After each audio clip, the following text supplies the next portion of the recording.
Welcome, dear listener, and thank you for subscribing to Occult Chronicles, your sanctuary for the strange, the forbidden, and the terrifying. It means the world to us that you keep returning to this dark corner of YouTube, where myth bleeds into reality and ancient horrors whisper through forgotten texts. In today's episode, we descend into a world not just crafted by Gothic ink and eldritch fire, but summoned from the fever-dream mind of Mike Mignola. A world where demons don't simply torment mortals, they reshape fate, ravage timelines, and threaten to unmake creation itself. This is the nightmarish landscape of the Hellboy universe, also known as the Mignolaverse, a realm where divine judgment is a distant echo and damnation wears many faces. Here, angels are absent, gods are forgotten, and demons walk like kings. But these aren't your medieval caricatures of hellspawn. No, these are primal forces, ancient intelligences, and blasphemous entities so powerful they predate morality itself.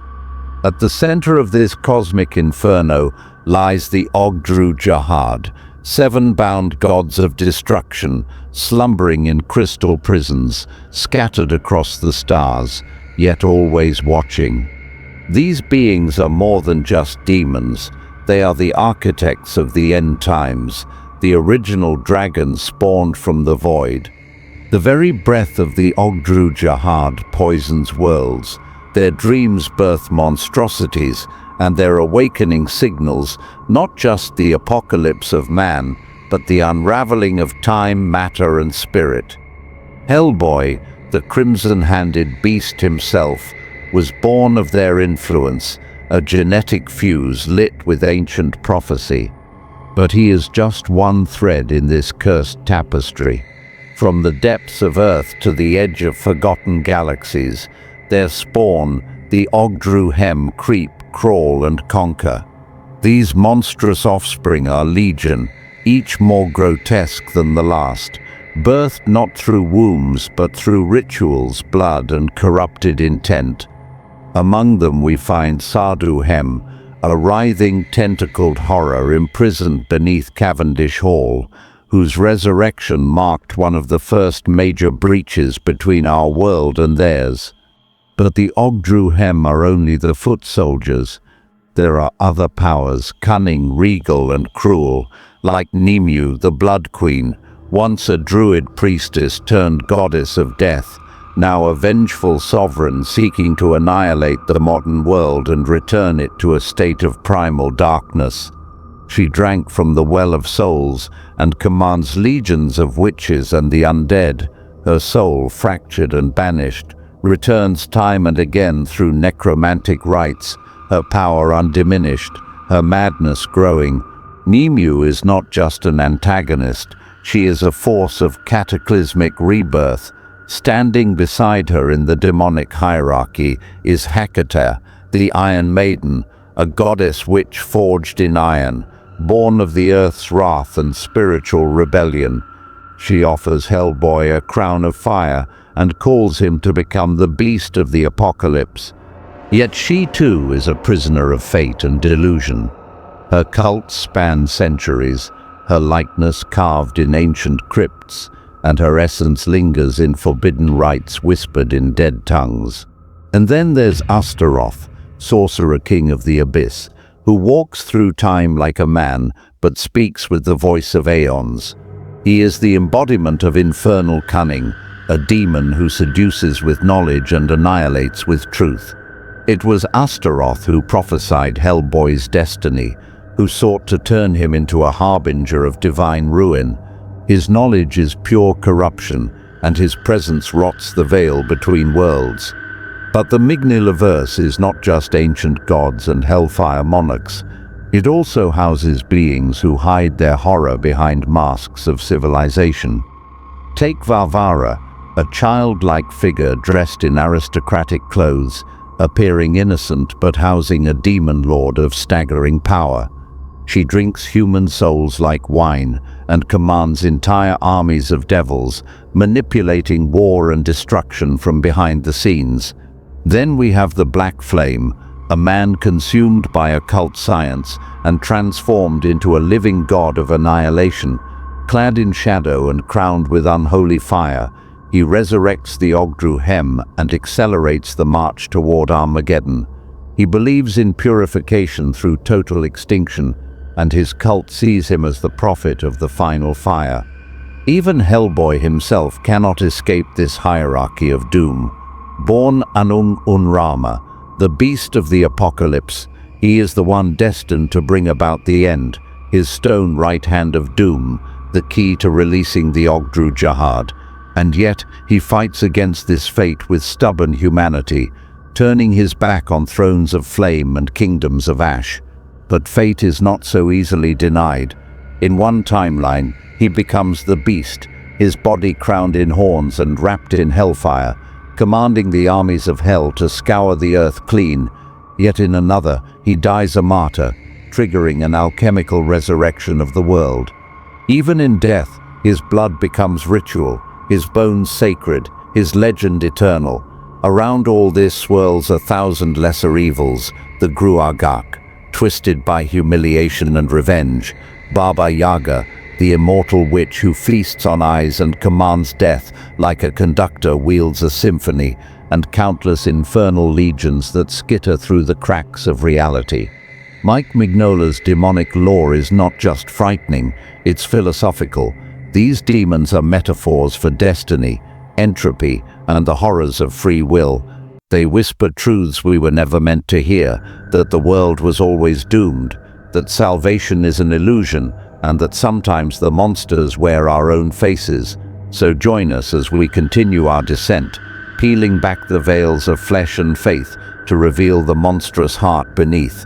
In the Mignolaverse, evil is not always punished, heroes often fail, and the apocalypse is just another chapter waiting to be written. This is only the beginning, the first page of a scripture inked in ash and blood.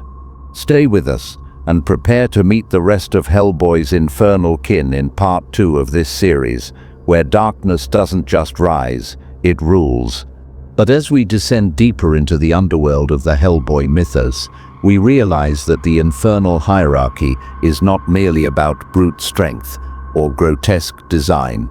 It's about ancient lineage, cosmic defiance, and the very metaphysics of damnation itself. Let us now open the next infernal chapter with the monstrous Ogdru Jahad, the primeval cosmic dragons that slumber in crystalline cocoons beyond space and time. Created by Mike Mignola as the embodiment of apocalyptic horror, these 7 serpentine entities are not demons in the traditional sense, but they are worshipped as gods by the darkest cults and feared by every being, infernal or divine. The Ogdru Jahad were sealed away at the dawn of time by the right hand of God, or what passes for divinity in Hellboy's world, and their influence is the source of nearly all demonic corruption. Though dormant, their psychic whispers reach across dimensions, summoning mad prophets, insane scientists, and traitorous angels to their cause.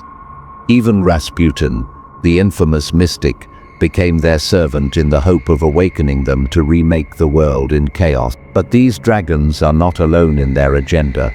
Each of the Ogdru Jahad spawned 3 design children known as the Ogdru Jahad, demonic abominations scattered across creation, each possessing reality-warping abilities and godlike resilience. Perhaps the most infamous of the Ogdru Jahad is Sadhu Jahad, the creature that nearly brought about the end of the world in the very first Hellboy story. With its tentacled form and ability to infect the minds of humans, Sadhu Jahad is not merely a monster, but a living embodiment of existential horror. But if the Ogdru Jahad are the children of the apocalypse, then who enforces the will of the underworld when their masters slumber? That role falls to beings like Hecate, the dark goddess of witches, moonlight and transformation. In Hellboy's world, Hecate is a silver-skinned titan, encased in living iron, draped in serpents, and crowned with a halo of ancient flame. She rules over the realm of witches and seeks to tear down humanity's dominion through prophecy and betrayal. Yet her power lies not only in magic, but in her ability to manipulate destiny. She is a goddess of crossroads, and Hellboy himself is one of her chosen pawns. In her domain of abandoned castles and moonlit ruins, Hecate whispers truths too terrible to speak aloud, and when her will is defied, she transforms into a terrifying dragon-headed colossus, echoing the form of the Ogdru Jahad themselves. But where Hecate plays the long game, others embody raw destruction, like Wallach, a demon prince who once ruled legions of infernal warriors before being imprisoned in the void. When summoned, Wallach appears as a hybrid of armored knight, plague-stricken prophet, and insectoid general. His voice corrupts, his blood boils with curses, and his name is forbidden in certain realms of the BPRD archives. Yet even Wallach pales in comparison to Nimue the Blood Queen, perhaps the most terrifying demon queen to rise in the Hellboy narrative. Once a human sorceress of Arthurian legend, Nimue was seduced by the promises of the Ogdru Jahad, ultimately consuming the knowledge of dragons and transforming into an avatar of Apocalypse. She is resurrection and decay made flesh. Her mere presence causes flowers to wilt, corpses to rise, and time to distort. She seeks not only to conquer the earth, but to plunge it into a second age of myth, one where gods walk and humans serve as cattle. Her final form, when unleashed, is a grotesque and majestic nightmare, a blackened colossus with flowing red robes of blood and a crown forged of writhing bone. And there is Hellboy himself, whose right hand is not a gift but a key. The right hand of doom, grafted onto him as a child, was originally the hand of the ancient spirit Enum, the divine being who bound the Ogdru Jahad. But in a twist of cruel irony, this hand is also the only means to release them. Hellboy is both the weapon and the lock, the son of a demon and a human woman, destined to either save the world or destroy it. His lineage traces back to Azal, a fallen watcher, one of the original angels who rebelled against heaven. Azal's blood, thick with rebellion and cosmic fire, flows through Hellboy's veins, and it is this bloodline that makes him the object of obsession for every dark power in existence. The demons of hell see him as the long-awaited king, who will unite the fractured legions and finally conquer the heavens. But Hellboy rejects destiny, wielding his stone hand not as a key, but as a fist against fate. His very existence is a paradox, half monster, half man, born of hell but raised with humanity's values. That moral duality makes him the single most powerful being in the Hellboy universe, not because of what he can do, but because of what he chooses not to do. And yet the true horrors of Hellboy's universe lie not in individual demons, but in the cosmic implications of their presence. Demons in this world are not merely evil, they are the living fossils of a multiverse that failed. Each one is a reminder of ancient wars, forgotten pantheons, and the cyclical nature of destruction and rebirth. The universe itself seems to bleed when demons awaken. Time slows, reality fractures, human minds crack under the weight of their truths. Even powerful organizations like the BPRD can only delay the inevitable. They are firemen battling a volcano. And what of the other hidden entities? The Black Flame, once a Nazi supervillain, later a possessed infernal avatar, now stands as one of the key emissaries of the Ogdru Hem. After bonding with an unholy fire that speaks to him in dead languages, he becomes more than human. He becomes a beacon of extinction. His flame does not burn, it consumes the soul. He commands armies of the dead and twisted creatures called Hyperborean cyborgs, remnants of a lost civilization that once dared to harness demonic technology.